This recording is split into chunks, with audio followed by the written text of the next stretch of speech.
Chapter 34. The Courage to Trust.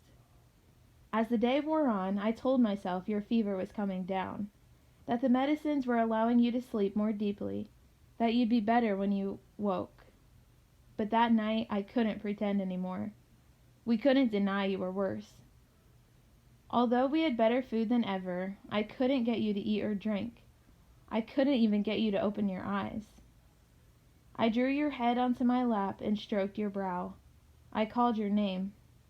You didn't respond at all. It's not true, Ruku, I confessed in my desperation.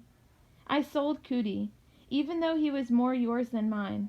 I'm so sorry. I only wanted to save you, Ruku. Get better, please. By then, I don't think you could hear me. Maybe we should light a candle in church for them, Arul suggested.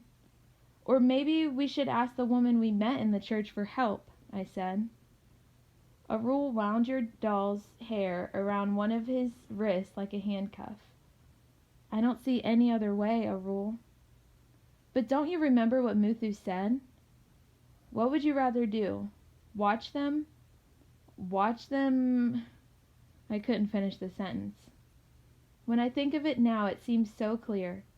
So simple that I should have gone straight to Selena Anthe once your fever spiked. But I was so terribly confused, Ruku. Only a few adults had ever really helped us. And this was more than just seeking help. This was trusting her, a stranger, completely. Well, she was in a church, and did seem kind, Arul said softly, as if to convince himself this was the right thing to do. Let's go. I repeated the address that I remembered on the card. Not too far. Arul gathered your limp body in his arms. Can you help Muthu get there? Muthu's lids drooped when I woke him.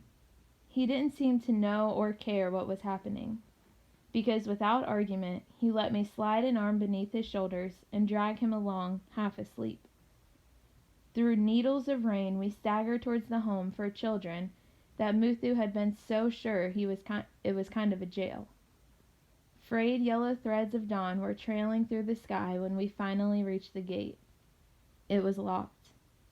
Help! I shook it until it jangled loudly, and a woman came out. Selena Anthe.